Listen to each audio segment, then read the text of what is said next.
Hello बच्चों, welcome to the my YouTube channel educational point. तो स्वागत है आपका मेरे इस नए वीडियो में। आज मैं लेके आई हूँ इंग्लिश का क्लास 12 का पूरा solution paper, previous year English के पेपर का। तो इस पेपर में आपको टोटल सॉल्यूशन मिलेंगे जो कि सेक्शन ए, सेक्शन बी और सेक्शन सी में ग्रामर पर्सन से रिलेटेड सारे सेक्शंस का मैं इस वीडियो में आपको सॉल्यूशन बताऊंगी, अर्थ के साथ और क्वेश्चन के एक एक आंसर के साथ। तो चलते हैं हम अपने इस वीडियो में और आज हम देखेंगे कि इंग्लिश का पेपर कैसा आता है और उसमें क्या दिया होता है और हमें कैसे आंसर लिखना होता है। तो देखिए, पेपर आपके इसी हिसाब से आते हैं और पेपर आपके 100 मार्क्स के होते हैं इंग्लिश के। ठीक है, थ्री आवर्स मिलते हैं आपको, 3 आवर्स और 15 मिनट। यहाँ पे कई सारी चीज़ें हैं जो दिया जाता है पेपर स्टार्टिंग में करने से पहले। आपको इन सब चीज़ों का ध्यान देना है। ठीक है, फिर कह रहा है कि सेक्शन ए। तो सेक्शन ए क्या कहना चाहता है? तो सेक्शन ए में हमारे क्वेश्चंस स्टार्ट होते हैं। तो सेक्शन ए जो है हमारा एक रीड पैसेज है और इस पैसेज में हमें करना है क्या? तो इस पैसेज को हमें रीड करना है, समझना है और उसके बाद इसमें कुल आपके 5 क्वेश्चन मिलेंगे। इन 5 क्वेश्चन को आपको 3 मार्क्स के मिलेंगे, जिसे आपको इस पैराग्राफ पढ़कर इसका आंसर देना होता है। तो देखिए, सबसे पहले कह रहा है कि इस पैराग्राफ सेक्शन ए में पहला पैराग्राफ आता है। तो सबसे पहले मैं इस पैराग्राफ को आपको रीड करके इस क्वेश्चंस का आंसर बता देती हूँ। तो देखिए, पैराग्राफ क्या है उसे हम पहले देखते हैं और समझते हैं। तो देखिए, read the following passage carefully and answer the question that follow. ठीक है, कह रहा है कि आप इस पैसेज को रीड करिए और ध्यानपूर्वक इसका क्वेश्चंस के आंसर को दीजिए इस पैराग्राफ के हिसाब से। तो देखिए, जैसा कि ये पैराग्राफ दिया गया है, तो इस पैराग्राफ को सबसे पहले मैं रीड करके आपको समझा देती हूँ, तब इसके आंसर को हमारे सॉल्व करने में बहुत ही ईजी होंगे। देखिए, whatever your task may be, concentrate your whole mind upon it, throw it into it all the energy of which you are capable। ठीक है, कह रहा है कि what ever your task may B, आपका कार्य चाहे जो भी हो। फिर कह रहा है कि concentrate your whole mind upon it, अपना पूरा मन उस पर केंद्रित करें। Throw into it all the energy of which you are capable, और अपनी सारी ऊर्जा उसमें झोंक दें। मतलब कि आपका कार्य जो भी हो, आप उसे पूरे मन से करें और उस पर अपना ध्यान केंद्रित करें और अपनी सारी ऊर्जा उसमें झोंक दें। यही इस लाइन का पहला लाइन कह रहा है। फिर कह रहा है कि the faultless completion of small task leads inevitably to larger task. कह रहा है कि द फॉल्टलेस कंप्लीशन, कि जिसके लिए तुम सक्षम हो,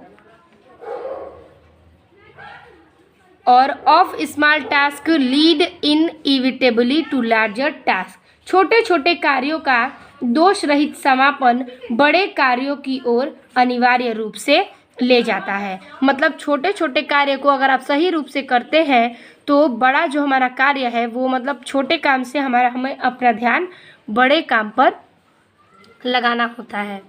फिर कह रहा है कि see to it that you rise by steady climbing and you will never fall. कहना चाहता है यहाँ पर ये लाइन की see to it that you rise by steady climbing, स्थिरता से चढ़ाई करते रहें, और and you never fall, will never fall, और आप कभी नहीं गिरेंगे।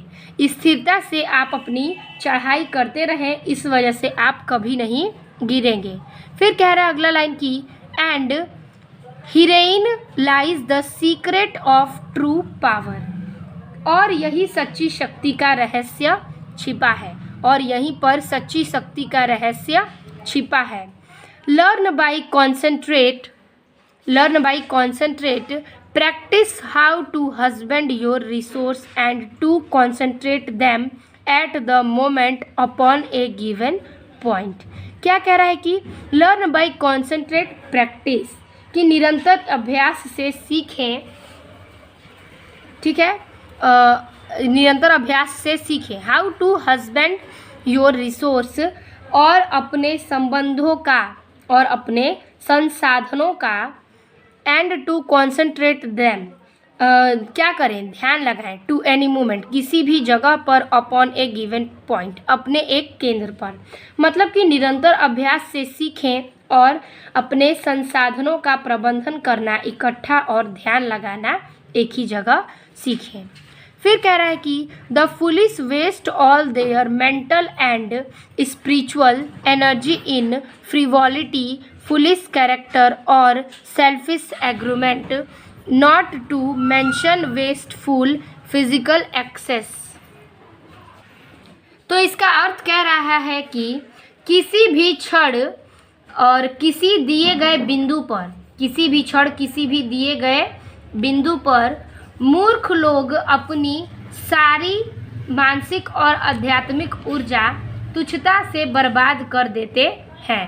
कह रहा है कि किसी भी क्षण किसी दिए गए बिंदु पर मूर्ख लोग अपनी सारी मानसिक और आध्यात्मिक तुच्छता बर्बाद कर देते हैं। फुलिश कैरेक्टर, मूर्खतापूर्वक, और selfish argument, not to mention wasteful physical excess, मूर्खतापूर्ण बकबक या स्वार्थी तर्क, व्यर्थ की शारीरिक जातियों का जो जिक्र भी ही नहीं है। मतलब कि इन्हीं सब चीज़ों में मूर्ख लोग अपना समय का क्या करते हैं, वेस्ट करते हैं। वो ये नहीं सोचते कि किसी एक काम को पकड़कर वो इस पर केंद्रित करें। तो यही पैराग्राफ का हमारा पूरा अर्थ हुआ। ठीक है, अब हम इसके क्वेश्चंस को बारी बारी देखेंगे। तो देखिए, फर्स्ट क्वेश्चन क्या कह रहा है। फर्स्ट क्वेश्चन कह रहा है कि how should we do our work, हमें अपना कार्य कैसे करना चाहिए। ठीक है, हमारा पहला प्रश्न है कि हमें अपना कार्य कैसे करना चाहिए। चलिए इसका आंसर देखते हैं। तो सेक्शन ए का हमारा पहला क्वेश्चन था कि हमें अपना कार्य कैसा करना चाहिए। तो देखिए उत्तर है, we should do our task by concentrating our whole mind upon it, throw into it all energy of which we are capable. कहना चाहता है कि we should do our task by concentrating, हमें अपना कार्य एकाग्रचित होकर, our whole mind open it, एकाग्रचित होकर करना चाहिए, throw into it all energy of which we are capable, इस पर हमारा पूरा ध्यान और इसमें वह सारी ऊर्जा झोंक दे जिसमें हम सक्षम हैं। यही हमारे पहले क्वेश्चन का आंसर है। अब कह रहा है हमारा दूसरा क्वेश्चन कह रहा है कि when shall we never fall, हम कब नहीं गिरेंगे, मतलब हम कब नहीं गिरेंगे। तो इसका उत्तर है कि when we rise by steady climbing we shall never fall.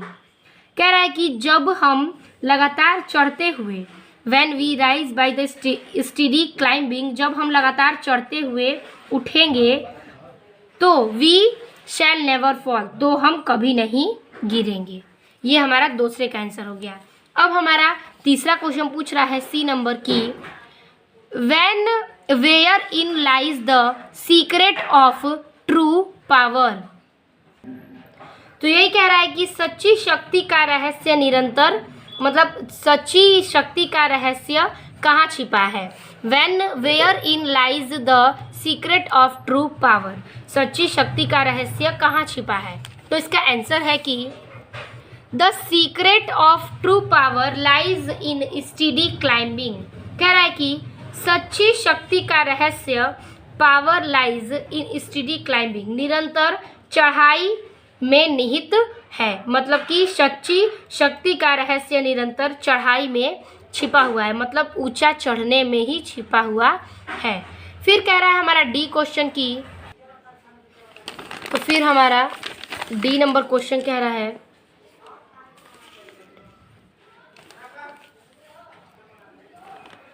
How do the foolish waste their energy. ये चौथा है हमारा डी क्वेश्चन कहना चाहता है कि मूर्ख लोग अपनी ऊर्जा कैसे बर्बाद करते हैं? ठीक है, मूर्ख लोग अपनी ऊर्जा को कैसे बर्बाद करते हैं? तो उत्तर है हमारा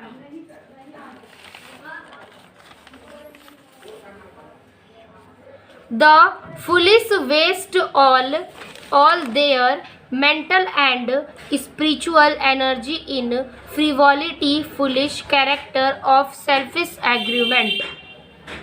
कह रहा है कि मूर्ख अपना सारा मानसिक और आत्मिक अपव्यय करते हैं। यही कह रहा है कि the foolish waste all their mental and spiritual energy in frivolity, कि मूर्ख लोग अपनी ऊर्जा अपनी सारी मानसिक और आत्मिक अवयव करते हैं। और फ्रिवॉलिटी का मतलब तुच्छता, और फुलिश कैरेक्टर, ठीक है, फुलिश चैरेटर की मूर्खतापूर्ण बकवास, और सेल्फिश एग्रीमेंट स्वार्थी तर्कों में अपनी ऊर्जा को व्यस्त करते हैं। यही हमारा डी का आंसर है।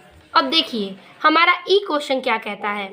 ई क्वेश्चन कह रहा है कि which word in the passage in the opposite of falls. ये कह रहा है कि जो ये हमारा पैसेज है उसका अपोजिट क्या होगा, ट्रू या फॉल्स। तो हमारा आंसर होगा क्या, ट्रू। फॉल्स है तो फॉल्स का उल्टा क्या होगा, ट्रू। फिर कह रहा है दूसरा क्वेश्चन ई का कि which is meant by two concentrate, कि कॉन्सेंट्रेट का मीन्स क्या होगा। तो ये होगा टू मेडिटेट, टू मेडिटेट। अब हमारा तीसरा प्रश्न पूछ रहा है give the antonyms of foolish. Foolish का एंटोमिन्स वर्ड क्या है। तो हो जाएगा विटी, क्योंकि फुलिश मीन्स होता है मूर्ख और विटी मीन्स होता है विनोदपूर्ण। तो यही हमारा हो जाएगा ई तक का आंसर। तो आपका ये सेक्शन ए से पैराग्राफ नंबर 1 कंप्लीट होता है। अब हम चलेंगे सेक्शन बी में। तो सेक्शन बी में क्या कह रहा है, राइटिंग। पहला था रीडिंग और अब हमें सेक्शन बी में राइटिंग लिखना है। तो राइटिंग का मतलब ये है कि हमें इन क्वेश्चंस के आंसर जो सेक्शन डी है, फिर हम सेक्शन सी में पहुंच जाएंगे। तो सेक्शन बी में हमारे 2 क्वेश्चन हैं। तो पहला क्वेश्चन है right an article of any one of the following topic in about 100 to 150 words. तो देखिए आपको आर्टिकल्स लिखने हैं, जैसा कि मैंने आपको कई वीडियो में बताया है कि आपको 100 या फिर 150 तक आपको क्या आर्टिकल्स इसमें पूछे जाते हैं। तो सेक्शन बी में हमें आर्टिकल लिखना है, जो कि आपके 3 ऑप्शंस मिलेंगे। तो ज़्यादातर पूछने को मैं बताई थी आपको वीडियो में कि ज़्यादातर importance of game and sports में पूछता है, और आपका step of marking cities clean का पूछेगा, और योर एम इन लाइफ। तो इन 3 में से आपको किसके आर्टिकल्स लिखने हैं। तो सबसे पहला मैं आपको बता देती हूँ importance of game and sport के बारे में, कि आपको कैसे आर्टिकल्स लिखने हैं इसमें। चलिए देखते हैं आर्टिकल्स को। और आर्टिकल्स हैं आपके पूरे 10 नंबर के। तो 10 नंबर हमें कैसे भी लेना है। तो चलिए हम देखते हैं आर्टिकल्स को importance of game and sports में। तो देखिए सबसे पहले हम हिंट्स लिखेंगे। हिंट्स में आपके 4 हिंट्स होंगे, जैसे कि इंट्रोडक्शन, नेसेसिटी, इम्पोर्टेंस और कंक्लूशन। यानी कि इंट्रोडक्शन मीन्स प्रस्तावना, नेसेसिटी मीन्स होता है आपका ज़रूरत, और इम्पोर्टेंस मीन्स महत्वपूर्ण, और कंक्लूशन मीन्स उपसंहार। तो ऐसे की तरह ही आपको आर्टिकल्स भी लिखने के लिए आते हैं। कुछ लोग पैराग्राफ में लिखते हैं, तो कुछ हेडिंग वाइज। तो हेडिंग वाइज जो होता है बहुत ही ईजी होता है और तुरंत आपको याद हो जाता है, और आपके पेज में भी बहुत ही सुंदर से आप लिख पाते हैं। तो आज की इस वीडियो में हम यही देखेंगे कि हमारे आर्टिकल्स कैसे लिखते हैं। तो देखिए सबसे पहला हेडिंग हम करेंगे इंट्रोडक्शन, यानी कि प्रस्तावना। तो प्रस्तावना में हमें क्या लिखना है, कितना लिखना है। तो देखिए it is fine saying that sound mind in A sound body. यह कहना ठीक है कि sound mind in sound body, स्वस्थ शरीर और स्वस्थ दिमाग होना चाहिए। तो वही कह रहा है कि हमारा स्वस्थ दिमाग और स्वस्थ शरीर का होना बहुत ही ज़रूरी है। Our in like a machine, हमारा शरीर एक मशीन की भांति है। A machine can not work without oiling, तेल के बिना कोई भी मशीन काम नहीं करता है। तो देखिए इसमें जो गेम और स्पोर्ट्स के ये जो हमारे आर्टिकल्स हैं ये कहना चाहता है कि हमारा जो बॉडी है वो बिना ही मतलब कि कोई भी मशीन अगर हम इलेक्ट्रिकल यूज़ करते हैं तो उसमें हमें क्या करना होता है, ऑयल देना होता है या फिर उसमें कुछ इलेक्ट्रिक चीज़ें होती हैं, लाइट वाइट देना होता है, तब वो ऑन होती है। लेकिन हमारी बॉडी जो है वो ऑयलिंग यानी कि किसी चीज़ से नहीं चलती, बल्कि हमें अपनी स्वास्थ्य को ध्यान देना है, उसी हिसाब से हमारी बॉडी रिपेयर रहती है और चलती रहती है। तो वही कहना चाहता है कि a machine can not work without oiling. क्या कह रहा है कि कोई भी मशीन बिना तेल के नहीं चलती। In the same way our body can not work properly without exercise, game and sport. यह कह रहा है कि उसी प्रकार व्यायाम खेल के बिना, उसी प्रकार जो है व्यायाम खेल के बिना हमारा शरीर कैसा है, हमारा शरीर ठीक से काम नहीं कर पाता है। मतलब गेम और स्पोर्ट्स और व्यायाम अगर हम करते हैं तो हमारा शरीर ठीक से काम करता है, अगर हम ये सब छोड़ दें तो हमारा शरीर ठीक से काम नहीं कर पाता है। फिर कह रहा है कि दे गिव अस एनर्जी, ये हमें ऊर्जा देते हैं। कौन? गेम, स्पोर्ट्स या फिर कुछ अलग सी चीज़ें हम करते हैं अपने ब्रेन से रिलेटेड, अपनी बॉडी से रिलेटेड अटैच होके, तो वो चीज़ें हमारी बॉडी पे प्रभाव डालती हैं और हमें अच्छा महसूस कराती हैं। तो इंट्रोडक्शन में हमें सिर्फ इतना ही लिखना है। अब हम लिखेंगे नेसेसिटी। तो नेक्स्ट हेडिंग आपको करना है नेसेसिटी। इसमें लिखना है आपको वी आर स्टूडेंट, हम क्या है? छात्र हैं। It is our duty to study, हमारा पढ़ाई करना हमारा क्या है? कर्तव्य है। बट लेकिन we can not study all the time, हर समय हम पढ़ाई नहीं कर सकते। तो लेकिन हम हर समय पढ़ाई नहीं कर सकते। There is a limit to our energy, ऊर्जा की भी एक सीमा होती है। ठीक है, हमारे बॉडी में अगर हम कोई एक चीज़ को लगातार करें तो उसकी भी एक सीमा होती है, वो जो बढ़ती जाती है तो कम होती जाती है। Doing too much work of the same type make a man disinterested. कह रहा है कि एक ही प्रकार का बहुत अधिक काम करना एक आदमी को क्या कर देता है? उदासीन बनाता है। मतलब डिसइंटरेस्टेड मतलब उदासीन या फिर वो काम करने का मन न हो। तो वही कह रहा है कि एक ही काम को बार बार करना इंसान को क्या करता है? उदासीन बना देता है। विदाउट इंटरेस्ट मतलब कि बिना किसी मन के। इफिशियंसी डिस्क्लीनेस, कार्य क्षमता में क्या होता है? गिरावट आने लगती है। अगर हम कोई भी चीज़ को बार बार करते हैं विदाउट इंटरेस्ट तो हमारे कार्य करने की जो क्या है डिफिशियंसी है वो तुरंत कम होने लगती है, मतलब गिरावट आने लगती है। तो इट इज़ करेक्ट टू से डेट ऑल वर्क, तो यह सही है कि सारा काम और कोई खेल न होना, मतलब ये सही नहीं है कि सारा काम हो और कोई खेल न हो।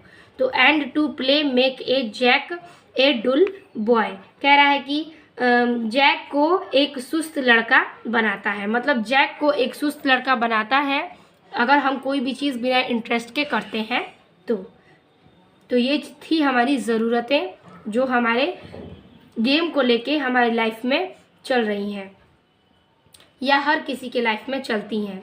अब हम देखेंगे इसके इम्पोर्टेंस क्या है, तो चलिए देखते हैं। कह रहा है कि फॉर स्टडीज मतलब अध्ययन करना, पढ़ाई करना। वी शुड बी हेल्दी, क्या है? पढ़ाई के लिए हमें स्वस्थ रहना चाहिए। पढ़ाई के लिए हमें क्या करना चाहिए? स्वस्थ रहना चाहिए। A weak and sick student can not study properly, कमज़ोर और बीमार विद्यार्थी ठीक से पढ़ाई नहीं कर सकता है। कमज़ोर और क्या है बीमार विद्यार्थी ठीक से पढ़ाई नहीं कर पाता। Good health make us healthy and fit for work, अच्छा स्वास्थ्य हमें अच्छे स्वास्थ्य पर हमारा अच्छा काम और उपयुक्त बनाना काम करता है, मतलब अच्छा स्वास्थ्य हमें अपने काम के लिए सक्षम बनाता है। फिर कह रहा है they provide the best exercise to the body, पढ़ाई के लिए हमें स्वस्थ रहना चाहिए। कह रहा है कि वे शरीर को सर्वोत्तम व्यायाम प्रदान करते हैं। ठीक है, एक्सरसाइज जो है हमारे शरीर को सर्वोत्तम व्यायाम प्रदान करते हैं। The limbs move and blood circulated so the body function better. अंगों को हिलाना और रक्त संचार से पता चलता है। अंगों को हिलाने से हमारा रक्त संचार क्या करता है, चलता रहता है। हेल्थ कि शरीर हमारे बेहतर ढंग से काम कर रहे हैं कि नहीं। ठीक है, फंक्शंस आर बेटर। अगर शरीर हम अपने एक्सरसाइज करते हैं तो हमारा शरीर क्या करता है, निरंतर और अच्छे ढंग से कार्य करने लगता है। Health is the basis of success. स्वास्थ्य सफलता का मूल है। Game and sport make us discipline. खेल और हमारा जो स्पोर्ट्स है, गेम और स्पोर्ट्स, वो हमें अनुशासन भी सिखाता है। They keep the machine of life run smoothly. वे जीवन की मशीन को सुचारू रूप से चलाते रहते हैं। क्या करते हैं, वे जीवन की मशीन को सुचारू रूप से चलाते रहते हैं। फिर कह रहा है हमारा चौथा नंबर, क्या, लास्ट हेडिंग, कॉन्क्लूशन यानी कि उपसंहार। तो उपसंहार में हमें क्या लिखना है, तो देखिए, we must take part in game and sports. कह रहा है कि हमें खेल कूद से भाग लेना चाहिए, बट लेकिन not at the cost of our study. लेकिन पढ़ाई की कीमत पर नहीं। तो a balanced view is very necessary. संतुलित दृष्टिकोण दिखाना बहुत ज़रूरी है। ठीक है, संतुलित दृष्टिकोण दिखाना बहुत ही ज़रूरी है। Our rule of life should be. हमारे जीवन का एक नियम होना चाहिए। क्या नियम होना चाहिए, तो work will you work and play will you play. कि जब काम करो तो काम करो और जब खेलो तो खेलो। तो इसी प्रकार से हमारे गेम्स पे जो आर्टिकल्स हैं, आपको इतने लिख देंगे तो आपको पूरे नंबर मिल जाएंगे, यानी कि पूरे के पूरे 10 नंबर। तो ये हो गया आपका आर्टिकल। अब क्वेश्चन हमारा कह रहा है कि ये 10 नंबर के हमारे आर्टिकल्स हो गए। अब हमारा क्वेश्चन कह रहा है, write a letter to the principal of your college to provide library to student. मतलब कि कॉलेज में लाइब्रेरी के कुछ बुक्स की कमी हो गई है, तो प्रिंसिपल को आपको क्या लिखना है, लेटर लिखना है। और दूसरा कह रहा है, और ऑप्शन दिया है कि write a letter to editor. Editor पर मैंने आपको बताया था कि बहुत ज़्यादा क्वेश्चंस पूछते हैं। Of A national daily show your concern over increasing price rise. ठीक है, कि एडिटर को, यानी कि एडिटर को कहा जा रहा है कि नेशनल प्राइज क्या करें, प्रस्ताव करें, उन्हें दें। इनके लिए कंसर्न करना जा रहा है, प्रस्तावना दिया जा रहा है, उस पर आपको लेटर लिखना है। तो हम आपको बताएंगे किस पे लेटर लिखना, लाइब्रेरी पे। मतलब प्रिंसिपल को आपको लाइब्रेरी की शॉर्टेज बुक पे आपको एक लेटर लिखना है। चलिए लेटर को भी देख लेते हैं। तो सेक्शन बी से हमें लेटर लिखना है, जो कि हमें ऐसे लिखना है, देखिए, टू द प्रिंसिपल CIC। ठीक है, मतलब CIC वहाँ का कॉलेज का नाम है, प्रयागराज। फिर यहाँ हमें डेट मेंशन करना है, जो भी वहाँ डेट हो, आपको जिस डेट में यहाँ पर लिखते हैं उस डेट में। फिर लिखना है सब्जेक्ट, आपको एकदम इसी हिसाब से सारे रूल्स करने हैं और आपको ऐसे ही लिखने हैं। सब्जेक्ट है हमारा shortage of book in library, मतलब लाइब्रेरी में किताबों की कमी है, उसके पे हमें लेटर लिखना है, सर या मैम। अब देखिए लेटर के क्या क्या लिखना है आपको, देखिए, with due respect we the student of your school would like to draw your kind attendance to the insufficient library facilities in our school. The number of books stored in the library. अब देखिए ये हमारा पहला paragraph है जिसका मैं आपको अर्थ बता रही हूँ। तो कह रहा है कि विथ ड्यू रिस्पेक्ट की मतलब आदर से कहते हुए, we the student of your school, हम आपके विद्यालय के छात्र, पूरे सम्मान के साथ हम आपके विद्यालय के छात्र, would like to draw your kind attendance, कह रहा है कि साथ में आपका ध्यान हमारे विद्यालय में अपर्याप्त पुस्तकालय सुविधाओं की ओर लेना चाहते हैं, मतलब आपका ध्यान हमारे पुस्तकालय के सुविधाओं पर हम केंद्रित करना चाहते हैं। To the insufficient library facilities in our school, मतलब कि अपर्याप्त पुस्तकालय और सुविधाओं की ओर आकर्षित करना चाहता हूँ, इसलिए पुस्तकों और पुस्तकालय में मतलब कि आपका ध्यान मैं अपने विद्यालय में एकत्रित करना चाहता हूँ। The number of book store in the library, हमारे कुछ लाइब्रेरी में क्या हुआ है, किताबों की कुछ कमियां हो गई हैं। नंबर वाइज हमारे की लाइब्रेरी में किताबों की कमियां हो गई हैं। फिर हमारा लाइन चेंज करना है और कह रहा है कि यहाँ पे so the collection of book and magazine should be increased immediately. तो the collection of book in magazine should be increased immediately. इसलिए पुस्तकों और पत्रिकाओं का संग्रह तुरंत बढ़ाया जाना चाहिए। We have both the attention of the librarian to the above problems. हमने मुक्ति बोध का ध्यान उपयुक्त समस्या की ओर दिलाया है। हमने मुक्ति बोध का ध्यान उपयुक्त समस्या की ओर दिलाया है। बट लेकिन nothing has been done so far, लेकिन अब तक कुछ नहीं किया गया। We request you to look into the matter and take the necessary step to make the library useful for us.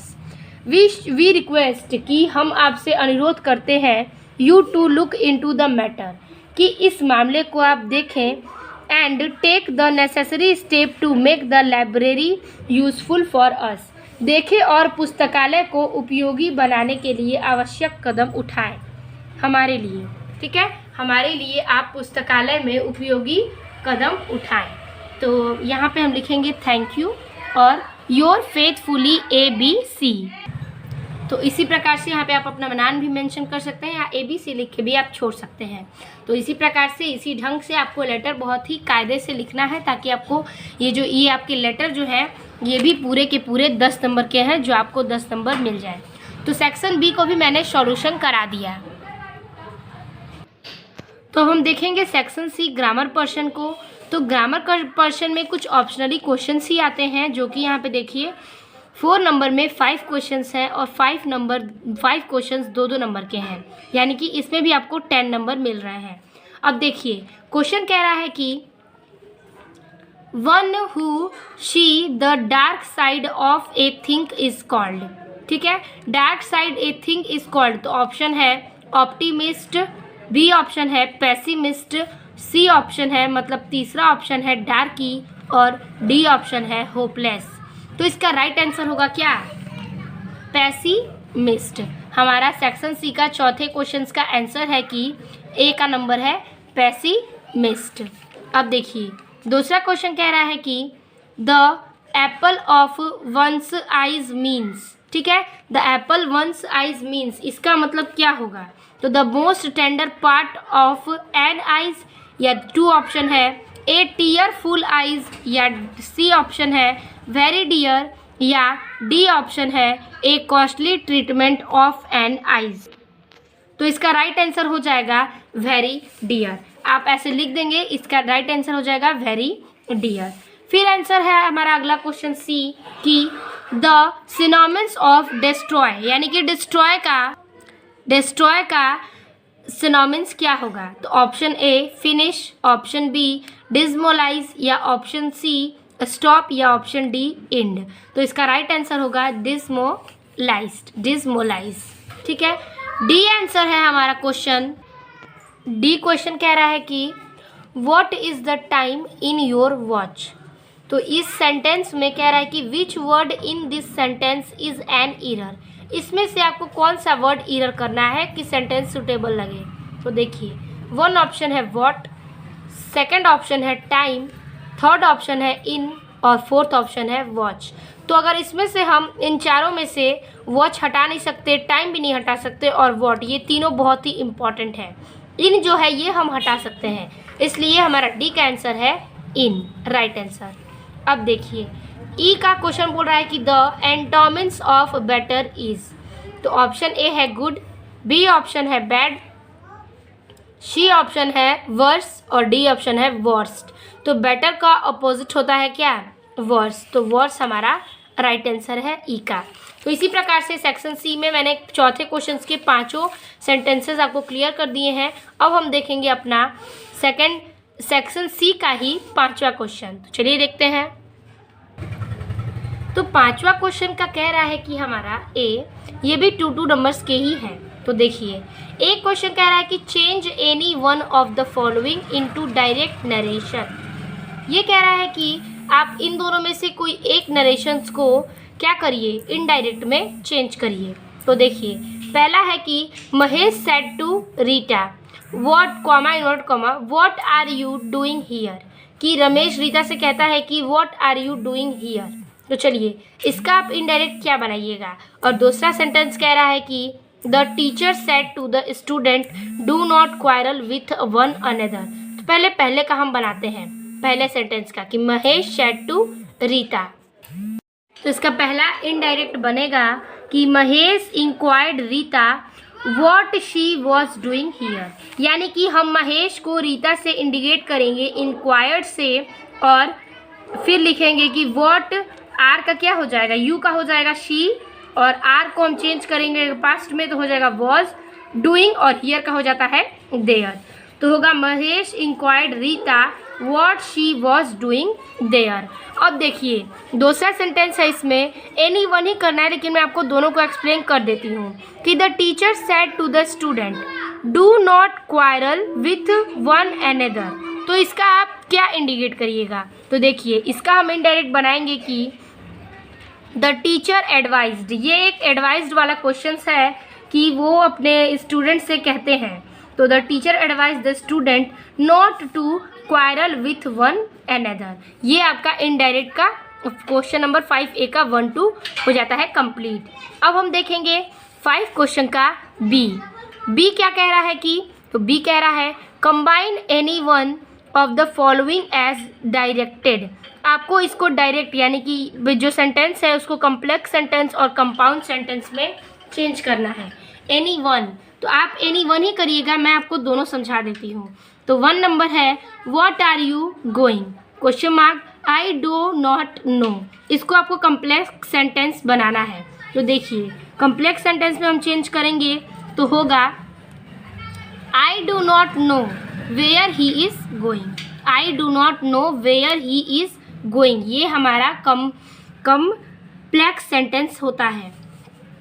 ठीक है, फिर कह रहा है दूसरा है ही, मतलब दोनों सेंटेंस को जोड़ के ही हमें एक सेंटेंस बनाना है कि ही वॉज फाइंड और ही वॉज इन प्रीजेंट। ठीक है, तो कह रहा है इसको कंपाउंड सेंटेंस में चेंज करिए। तो देखिए इसे हम बनाएंगे he was finds as well as imprisoned. ठीक है, तो ये हो गया हमारा 5B का दोनों आंसर। अब देखते हैं हम 5C में, क्वेश्चन नंबर 5 का C, transform any one of the directed. इसमें भी हमें डायरेक्ट करना है, लेकिन यहाँ पे कंपार्टिव डिग्री में करना है और यहाँ पर पैसिव वॉइस में। तो पहला है Jammu is not so hot as Delhi, इसको कंपार्टिव डिग्री में चेंज करिए। तो Jammu is not so hot as Delhi, तो इसका हो जाएगा कंपाउंड में कि कंपार्टिव डिग्री में कि Delhi is hotter then Jammu, कि दिल्ली गर्मी है देन जम्मू, यानी कि जम्मू के। फिर दूसरा सेंटेंस है इसमें कि who can do it, who can do it, तो पैसिव वॉइस इसका बनेगा क्या, by whom can it be done, by whom can it be done, ये इसका सेंटेंस होता है। अब है हमारा 5 का क्वेश्चन नंबर का डी क्वेश्चन कह रहा है कि correct any one of the following sentence, कि मतलब इन दोनों सेंटेंसेस को क्या करना है, हमें करेक्ट करना है। ये गलत दिया है और हमें इसे करेक्ट करना है। तो देखिए पहला सेंटेंस है कि देयर के साथ एम तो लगेगा नहीं, तो there am large number of girls in this college. तो इसमें एम जो है वो गलत है, इसके जगह पर हम आर लगा देंगे तो हमारा सुटेबल वर्ड हो जाएगा। ठीक है, तो देखिए सेंटेंस हो जाएगा इसका। तो सेंटेंस हो जा रहा है कि there are a large number of girls in this college. यहाँ पे हमें आर लगा देना है, यानी कि कोई भी वर्ड हमें इसमें सुटेबल करना है। अब देखिए, he is tired in doing this work. इसका क्या बनेगा? तो इसका बनेगा he is tired of doing this work. He is tired of doing होगा। ठीक है, इन के जगह पे ऑफ डूइंग दिस वर्क, तब ये हमारा सेंटेंस क्लियर होता है। अब हम देखेंगे इसका ई नंबर। तो ई नंबर कह रहा है कि use any one of the following pair of word in your own sentence to make the difference in their meaning clear. मतलब यहाँ पे आपको दो सेंटेंस है मिलते जुलते, आपको उसमें एक सेंटेंस तैयार करना है। वर्ड आपको मिल गए हैं और ये होमोफोन्स का सेंटेंस है जो आपको मैंने वीडियो में बताया हुआ है। पिछली वीडियो में मैंने अपलोड किया था होमोफोन्स के कई सेंटेंस, जिसमें से हमें पूछ दिया गया है आइडल और आइडियल का, और या फिर आप लिख सकते हैं बर्थ या बेर्थ का। ठीक है, तो इन दोनों में हम किसी एक का करेंगे। तो चलिए आइडियल और आइडल का करते हैं।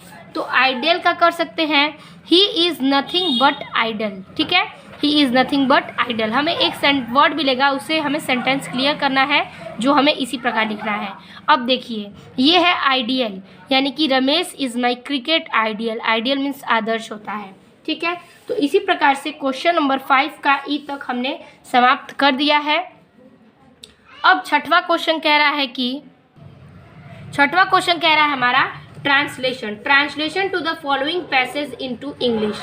इस सेंटेंस को हमें इंग्लिश में ट्रांसलेट करना है। ट्रांसलेशन भी मैंने कई वीडियो में आपको बताया हुआ है, तो आज हम इस पैराग्राफ का ट्रांसलेट करेंगे आपके साथ, और इस वीडियो में बहुत ही इम्पोर्टेंट है। तो प्रीवियस ईयर के सारे पेपर में हमें इस पेपर का सेंटेंस मिला है, इसको हम ट्रांसलेट करेंगे। चलिए देखते हैं।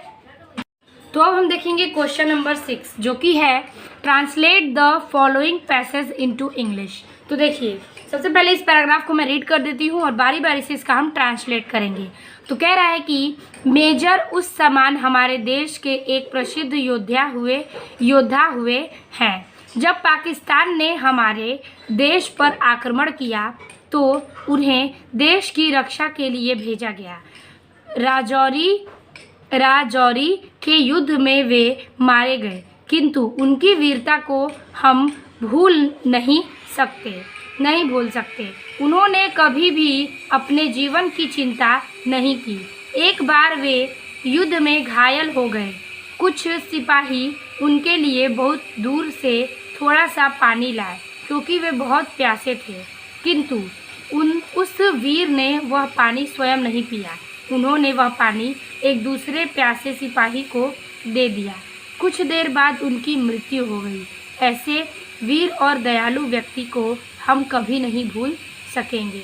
तो ये पैराग्राफ जो कि बहुत ही इम्पोर्टेंट है और इस पेपर में पूछे गए हैं, तो अब हम इसके हिंदी से इंग्लिश में चेंज करेंगे। सबसे पहले हम बनाएंगे कि मेजर उस समान हमारे देश के एक प्रसिद्ध योद्धा हुए थे। तो इसका हम ट्रांसलेट करेंगे तो होगा, तो हम इसका बनाएंगे कि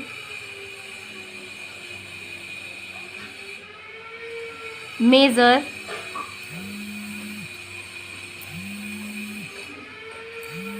उस्मान, ठीक है, उस्मान उनका नाम था, इज ए फेमस प्रसिद्ध योद्धा हुए हैं, यानी कि major Usman is a famous warrior means योद्धा, वॉरियर ऑफ आवर कंट्री। फिर कह रहा है कि जब पाकिस्तान ने हमारे देश पर आक्रमण किया, ठीक है, जब पाकिस्तान ने हमारे देश पर आक्रमण किया, उसका हम लिखेंगे कि when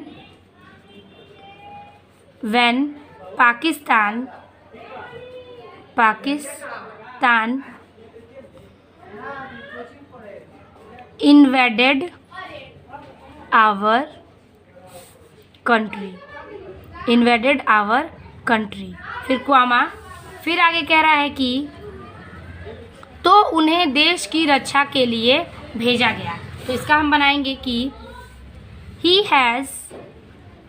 he was sent to defend the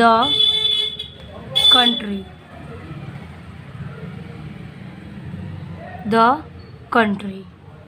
फिर कह रहा है आगे कि राजौरी के युद्ध में वे मारे गए, किंतु उनकी वीरता को हम नहीं भूल सकते। राजौरी की युद्ध में वो मारे गए, तो उसका हम बनाएंगे कि he was killed in the युद्ध में, यानी कि वॉर ऑफ राजौरी, ठीक है। बट लेकिन कह रहा था आगे कि किंतु उनकी वीरता को हम भूल नहीं सकते। तो but we can not forget his bravery, ठीक है, ये हो गया। फिर कह रहा है आगे कि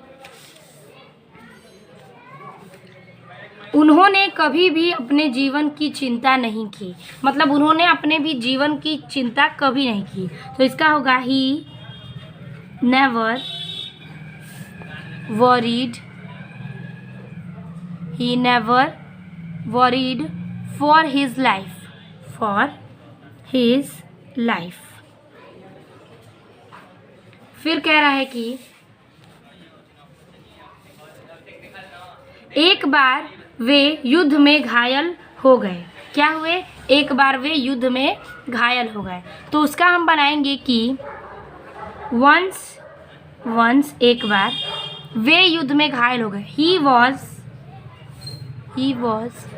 वाउंडेड यानी घायल होना, इन वॉर, ठीक है, कि वंस ही वॉज वाउंडेड इन वार। फिर कह रहा है कि आगे कह रहा है कि कुछ सिपाही उनके लिए बहुत दूर से थोड़ा सा पानी लाए। कुछ सिपाही जो हैं वो बहुत दूर से उनके लिए थोड़ी सी पानी लेकर आए। तो इसका बनेगा कि सम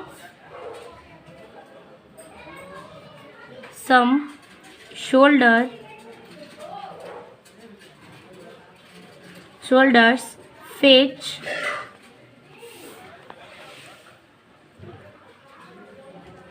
a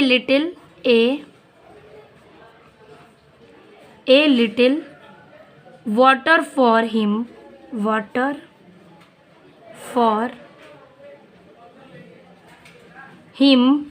from a distance। फिर है आगे क्योंकि वे बहुत प्यासे थे। क्या थे? वे बहुत प्यासे थे। तो उसका होगा कि because he was very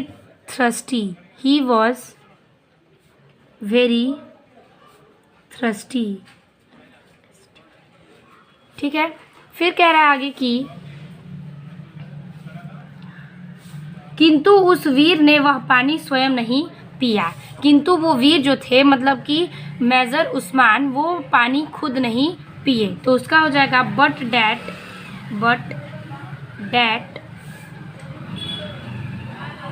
brave man did not drink the water himself,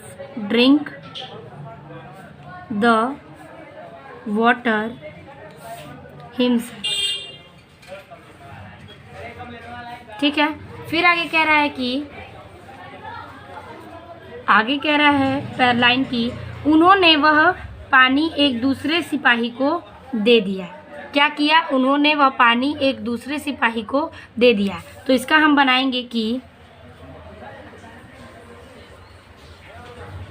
he gave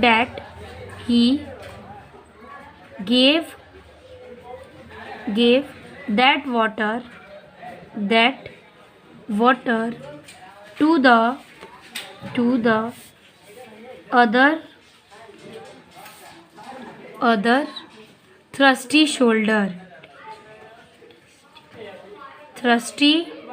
soldier।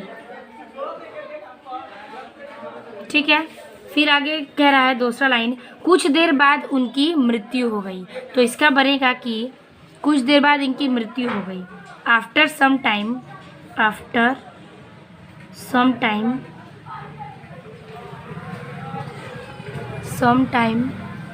He that. ठीक है। फिर लास्ट लाइन कह रहा है हमारा कि ऐसे वीर और दयालु व्यक्ति को हम कभी नहीं भूल सकेंगे। ऐसे वीर और दयालु व्यक्ति को हम कभी नहीं भूल सकेंगे। तो इसका हो जाएगा we will never forget such a brave and kind person. तो इसी प्रकार से ये पैराग्राफ हिंदी टू इंग्लिश का हमारा समाप्त होता है। अब हम देखेंगे इसका सेक्शन डी यानी कि लिटरेचर का अगला क्वेश्चन।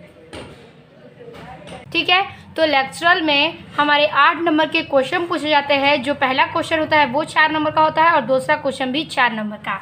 आपको यहाँ पे 7वें क्वेश्चन में क्वेश्चन नंबर ए और करके 2 क्वेश्चंस दिए हुए हैं। आप इन दोनों में से किसी एक क्वेश्चन का आंसर लिखेंगे और बी ऑप्शन में भी बी जो है उसमें भी 2 क्वेश्चन दिए हैं। आपको इसमें से भी कोई एक करना है ताकि आपको इन दोनों को मिला के 8 नंबर मिल जाए।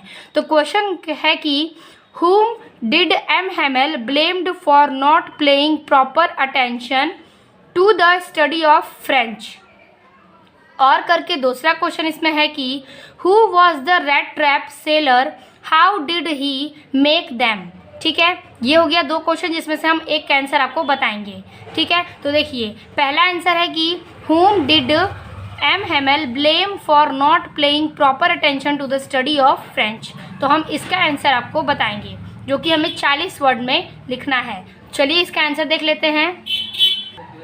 इसका आंसर हो जाएगा firstly for the ignorance in studies M. Hamel blamed the student because they delayed the studies। Then he blamed their parents who prepared them to work on a farm or at the mills, and then he blamed himself too for giving them holidays। तो इसका अर्थ क्या है? तो देखिए firstly यानी कि सबसे पहले, for the ignorance in studies सबसे पहले पढ़ाई में अज्ञानता के लिए M. Hamel blamed the student। सबसे पहले पढ़ाई के लिए अज्ञानता में M. Hamel ने छात्रों को क्या किया? छात्रों को बिकॉज क्योंकि दे डिलेड द स्टडीज़ छात्रों को देरी से पढ़ाई करने के लिए दोषी ठहराया था। मतलब क्योंकि वो देर से पढ़ाई कर रहे थे इसलिए उन्होंने इस चीज़ में उन्हें दोषी ठहराया था छात्रों को M. Hamel ने। Then he blamed their parents who prepared them to work. फिर उसने माता पिता को दोषी ठहराया जिन्होंने उनके काम पर ध्यान नहीं दिया था। ठीक है। फिर उसने उनके माता पिता को दोषी ठहराया उसके काम के लिए ऑन ए फार्म और at the mills, and then he blamed himself too. कह रहा है कि एक खेत या मीलों पर, और फिर उसने खुद को भी दोषी ठहराया। ठीक है। उसने खुद को भी खेतों और मिलों पर दोषी ठहराया फॉर गिविंग देम हॉलीडेज उन्हें छुट्टी देने के लिए। मतलब वो इन चीज़ों में छुट्टी देने के लिए और उनके माता पिता और छात्रों को भी दोषी ठहराया था। किसने ठहराया था? तो एम हैमेल ने, क्योंकि उनकी जो स्टडी है वो देर से करने की वजह से वो इस चीज़ पर दोषी ठहराया था उसके गार्जियन को, स्टूडेंट्स को और कुछ छुट्टी के दिनों में। तो इस प्रकार से 7वें का एक क्वेश्चन हमारा सॉल्व होता है, और वाला जो क्वेश्चंस है वो मैं सॉल्व नहीं कराऊंगी। अब देखते हैं हमारा बी क्वेश्चन। बी कह रहा है कि what was the importance of garbage for children in Seemapuri. ठीक है, और दूसरा क्वेश्चन पूछ रहा है what did Gandhi ji do for Champaran. तो आपको इन दोनों में से कोई एक आंसर लिखना है। तो पहले का जो आंसर है वो मैं आपको बता देती हूँ कि what was the importance of garbage for children in Seemapuri. Seemapuri के बच्चों को कचरा बिनना क्यों महत्वपूर्ण था। चलिए इसका आंसर देख लेते हैं। तो 7वें का बी आंसर ये है कि the garbage for children in Seemapuri is gold. Seemapuri के बच्चों के लिए कूड़ा क्या था? सोना था। सीमापुरी के बच्चों के लिए कूड़ा करकट एक सोने जैसा था। It is their daily breed. वह उनकी दैनिक रोटी थी। क्या थी? It is their daily bread. वह उनकी दैनिक रोटी थी। ए रूफ ओवर देयर हीड्स। उनके सिर पर छत है। ये कूड़ा करकट बिनना जो है उनके सिर पर एक छत है, heads. Even if it a living roof. उसके मतलब चाहे वह तड़पती हुई होगी। ठीक है, चाहे वह तड़पती हुई छत ही क्यों ना हो। ठीक है, कि चाहे वह उसकी तड़पती हुई छत ही क्यों ना हो। बट लेकिन फॉर ए चिल्ड्रन, एक बच्चे के लिए, इट इज़ इवन मोर। यह और भी अधिक है। एक बच्चे के लिए यह और भी अधिक है। फॉर द चिल्ड्रन, बच्चों के लिए, it garbage is wrapped on wonder, in wonder.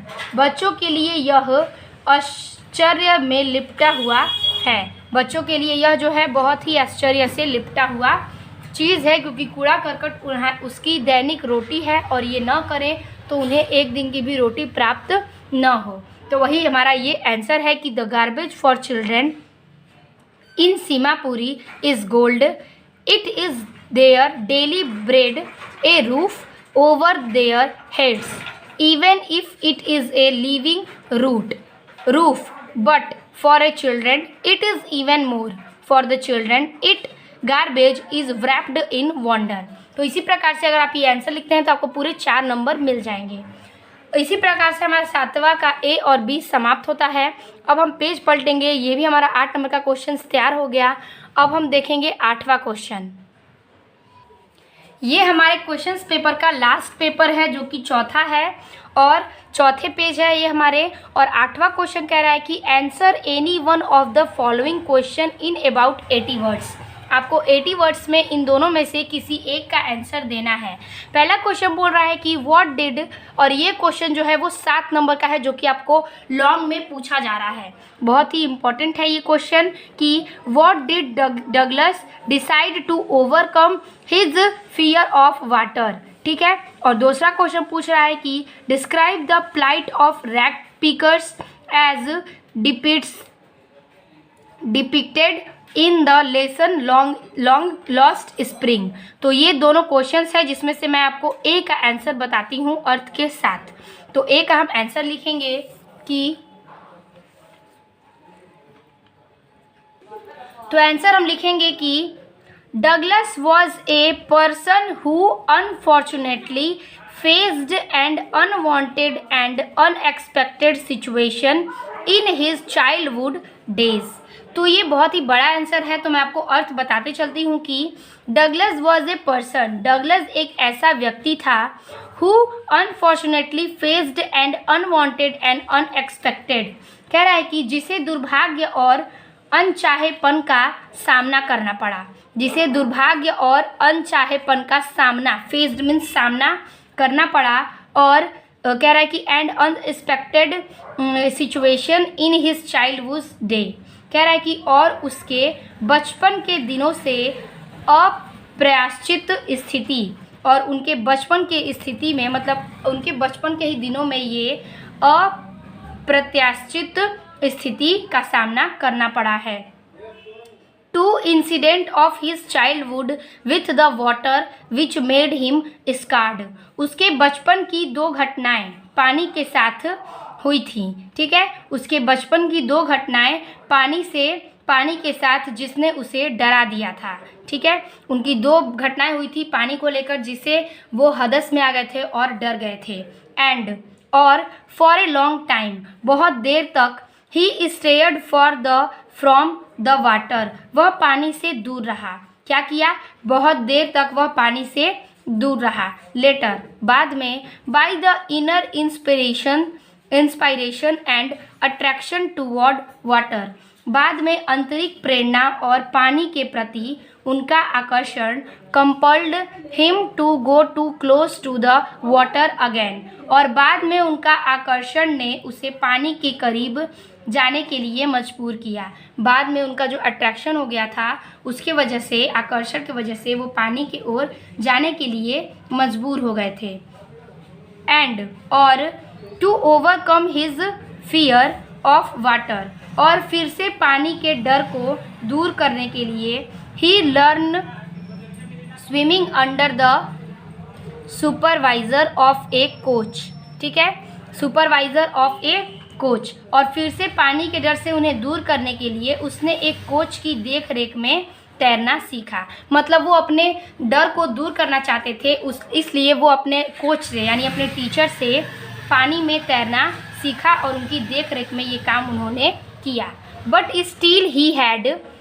Still he had some residual doubt, लेकिन फिर भी उसे कुछ संदेह शेष था, लेकिन फिर भी उन्हें कभी कभी कुछ संदेह होता था। एंड और for cleaning those residual doubts, और उन्हें कभी कभी क्या होता था? संदेह प्रतीत होता था। He went to many lakes, docks and islands, कि शेष शंका के समाधान के लिए वह कई झीलों और द्वीपों में यात्रा करना चाहते थे। क्या करना चाहते थे? वो कई झीलों और देशों में यात्रा करना चाहते थे इस डर को हटाने के लिए। दस, इस प्रकार, with long and dedicated effort Douglas become then an expert swimmer, इस प्रकार लंबे समय समर्पित प्रयासों से डगलस एक विशेषज्ञ तैराक बन गया। मतलब वो अपने डर का सामना करते गए और सीखते गए अपने कोच के द्वारा, और इसी प्रकार से डगलस अपने लंबे समर्पित प्रयासों से एक तैराक के विशेषज्ञ बन गए। मतलब वो अब तैरने में एक्सपर्ट हो गए थे। तो इसी प्रकार से हमारे 8वें का 80 वर्ड्स में ये समाप्त होता है क्वेश्चन। 8वें का ए यानी कि 8वें का ए नंबर यानी कि 7 नंबर का क्वेश्चन हमने सॉल्व कर लिया। अब हम देखेंगे 9वां नंबर। तो 9वां नंबर देखिए क्या कह रहा है। कह रहा है कि read the following extract carefully and answer the question that follow. देखिए 3 × 2 = 6, यानी कि यहाँ पे ABC करके 3 क्वेश्चंस हैं, जिसमें से प्रत्येक क्वेश्चन 3 नंबर का है और प्रत्येक क्वेश्चन 2 नंबर का है और 3 क्वेश्चन है। तो 3 × 2 = 6, तो हमारे 6 नंबर इसमें पक्के हो जाएंगे। जैसे कि मैंने आपको पैराग्राफ पहले ही समझा चुका है, तो उसके हिसाब से हमारे 3 क्वेश्चंस इसमें पूछे गए हैं। तो पैराग्राफ को सबसे पहले हम देख लेते हैं कि a thing of beauty is a joy for ever, its loveliness increases, it will never pass into nothingness but will keep a bower quite for us, and a sleep full of sweet dreams and health and quiet breathing। तो ये था हमारा paragraph, जिसका हमें इन तीनों के questions के answer देने हैं। तो क्वेश्चन देख लेते हैं कि पहला क्वेश्चन है 2 नंबर का कि what does the poet feel about A thing of beauty. तो क्वेश्चन कह रहा है कि जो थिंग ऑफ ब्यूटी है उनके राइटर कौन है और ये क्या महसूस करना चाह रहे हैं। तो what does the poet feel about A thing of beauty. तो चलिए इसका आंसर देख लेते हैं पहले। तो इसका आंसर हम लिखेंगे कि द पोएट फील, कवि को लगता है, that a beautiful object is always, कि कोई भी वस्तु सदैव सुंदर होती है।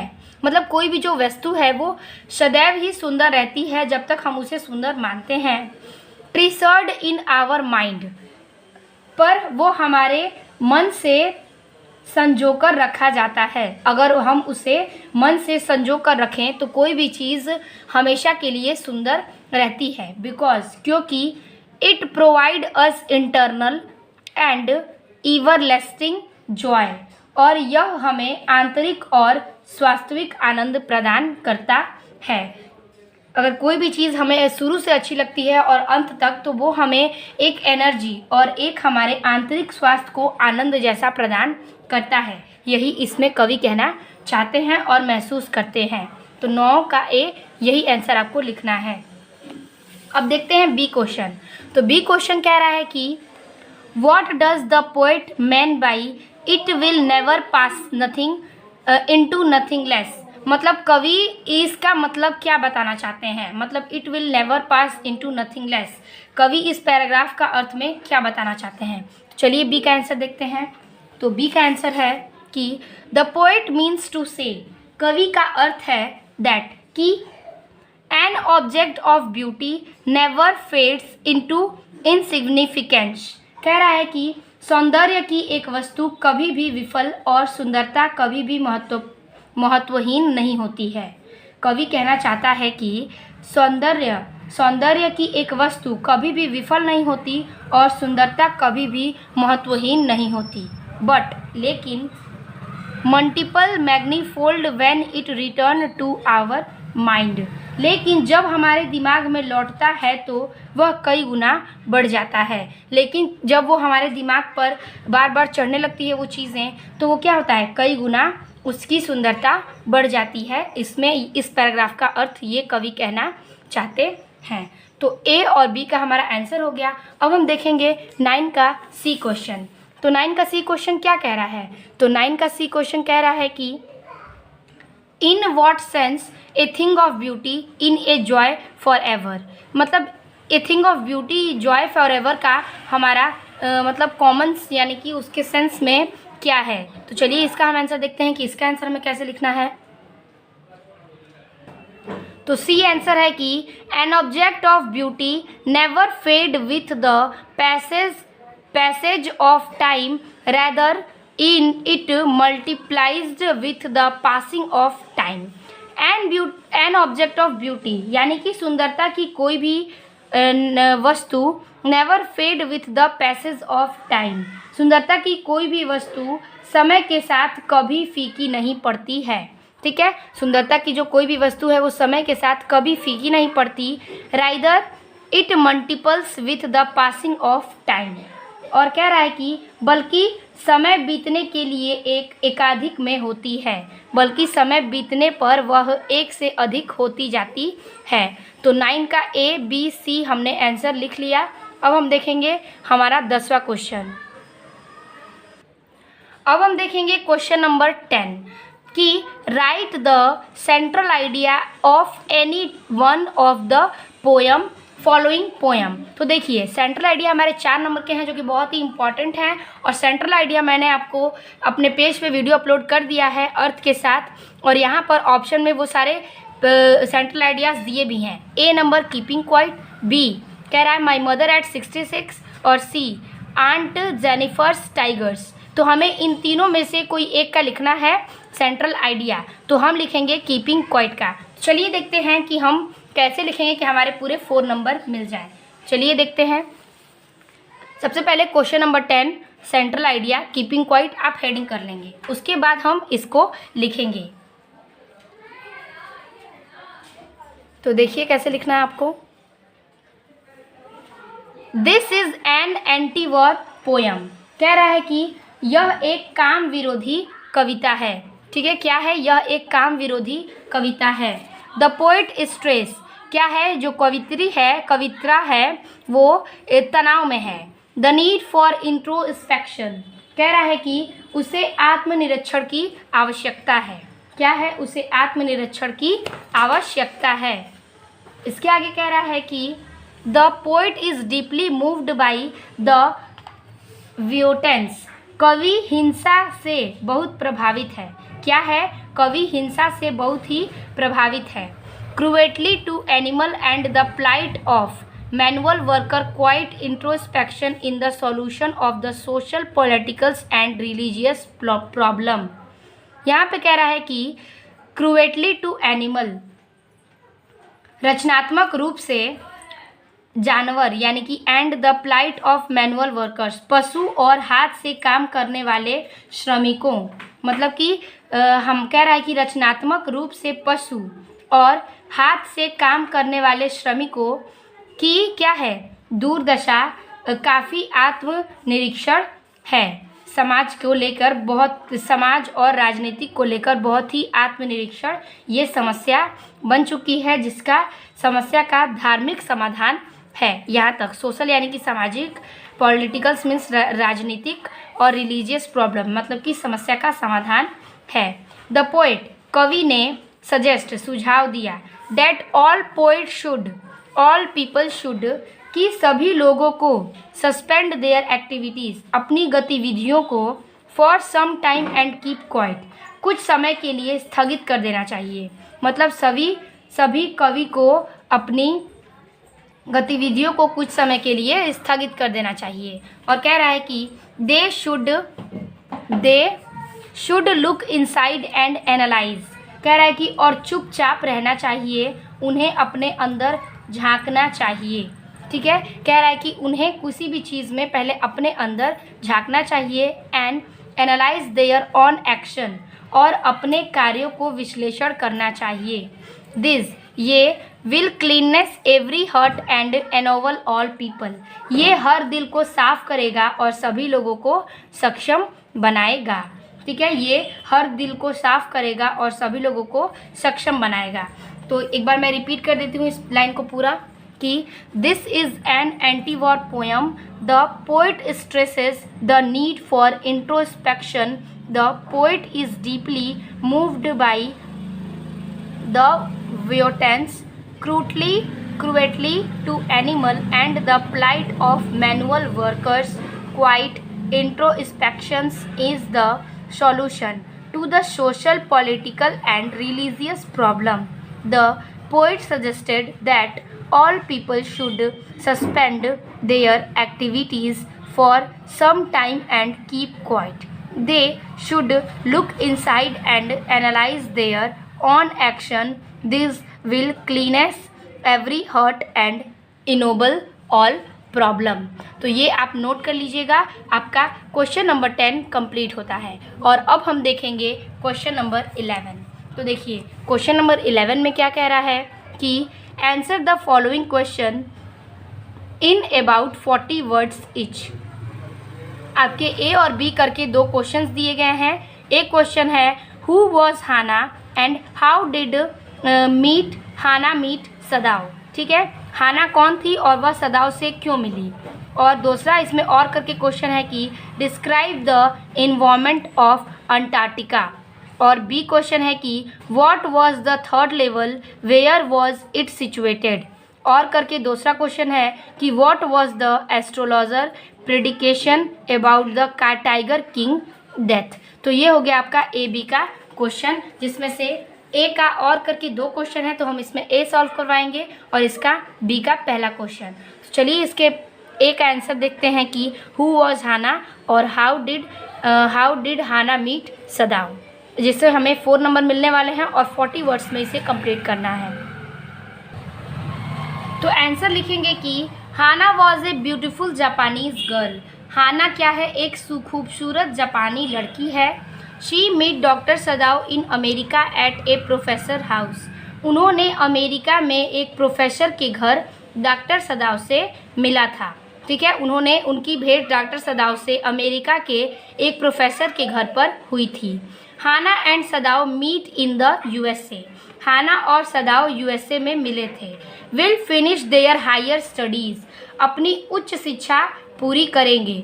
कौन? हाना ने कहा कि वह अपनी उच्च शिक्षा को पूरी करेगी। A professor at the college called some of his student to his place. कह रहा है कि कॉलेज के एक प्रोफेसर ने अपने छात्र को अपने पास बुलाया। ठीक है, कॉलेज के प्रोफेसर ने अपने छात्र को अपने पास बुलाया। To his place for a dinner and to make them comfortable. रात के खाने के लिए और उन्हें आरामदायक बनाने के लिए। तो हाना कहाँ एक जापानीज लड़की थी और वह अमेरिका में प्रोफेसर के घर डॉक्टर सदाव से मिली थी। तो यही आप आंसर लिख देंगे तो आपको 4 नंबर मिल जाएंगे कि Hana was a beautiful Japanese girl, she meet doctor Sadao in America at a professor house, Hana and Sadao meet in the USA while finishing their higher studies, a professor at the college called some of his students to his place for a dinner and to make them comfortable। अब हम देखेंगे अपना 11 का B question. तो B question है कि what was the third level और where was it situated. जैसा कि मैंने आपको बताया कि दोनों का पहला मैं आपको आंसर बता दूंगी। तो चलिए आंसर है इसका the third level refer to the subway of the grand central station in the New York. कह रहा है कि द थर्ड लेवल में ग्रैंड सेंट्रल स्टेशन तीसरे स्तर का जिक्र है। थॉट सोचा, this third level was not present this physically. कह रहा है कि सोचा कि यह तीसरा स्तर शारीरिक रूप से वहाँ मौजूद नहीं था। कह रहा है कि वो शारीरिक रूप से तीसरा स्तर वहाँ मौजूद नहीं था। बट लेकिन Charlie claimed it to be present there. लेकिन चार्ली ने हावा किया कि यह वहाँ मौजूद है। लेकिन चार्ली को हावा हुआ और उसने कहा कि यह यहाँ पर मौजूद है। The third level was at grand central station in New York. तीसरा स्तर न्यूयॉर्क में ग्रैंड सेंट्रल स्टेशन के पास ही था। तो यही आपको आंसर लिखना है कि the third level refer to the subway of the grand central station in New York. Though this third level was not present there physically but Charlie claimed it to be present there. The third level was at grand central station in New York. तो इसी प्रकार से आप 11 का B question का note कर लेंगे। अब हम देखेंगे अपना 12वां क्वेश्चन। तो 12वां क्वेश्चन कह रहा है कि जो कि 7 नंबर का क्वेश्चन है, लॉन्ग में आपको 80 वर्ड्स में कंप्लीट करना है। और कह रहा है कि answer any one of the following question is about 80 words. A number कह रहा है कि how did doctor Sadao save the life of American war prisoner and how did Hana help in doing so. और दूसरा question बोल रहा है कि who was Sam Winner, what did he write in his letter to Charlie. तो हमको कोई एक लिखना है तो हम ए का आंसर लिखेंगे। तो आपको आंसर 80 वर्ड्स में लिखना है। तो चलिए ए का देखते हैं। आंसर लिखेंगे हम कि एज ए डॉक्टर वहाँ पे थे, मतलब वो डॉक्टर थे। Doctor Sadao was trained that he should never let a person die if he could help. Thus it was nothing unpatriotic on part of Dr. Sadao. He even told Hannah that the wounded person should be operated. Dr. Sadao felt the tip of his instrument with some hard object. It was a bullet. Then Dr. Sadao probed with his finger and took out the bullet with cleanest possible manner. She acted as he nurse while her husband was performing operation. तो इसी प्रकार से आपको ये 80 words में complete किया है मैंने, जो कि आपको 12th का एक क्वेश्चन आंसर कंप्लीट होता है 7 नंबर का। तो आपके पूरे क्वेश्चंस को मैंने सॉल्व करा दिया और ये 2023 का प्रीवियस ईयर पेपर आपको इसी प्रकार से पूरे सॉल्यूशन मैंने आपको इस वीडियो में बता दिया। और आपका पूरा question section A B C D सब पूरा हो गया है और आपका पेपर कंप्लीट होता है, जो कि आपके 100 नंबर हैं। आप इसे सॉल्व करिए, आपके पक्के 100 नंबर हो जाएंगे। किस तरीके से आपको आंसर लिखना है, क्या लिखना है, कितना लिखना है। आप इस वीडियो को देखिए, अपने दोस्तों को शेयर कीजिए ताकि वो भी इस वीडियो को देख सकें। मिलते हैं आपसे अगले और बोर्ड के एग्ज़ाम के वीडियो में। तब तक के लिए धन्यवाद। और चैनल पर नए हैं तो चैनल को सब्सक्राइब कर दीजिए। मिलते हैं आपसे अगले वीडियो में।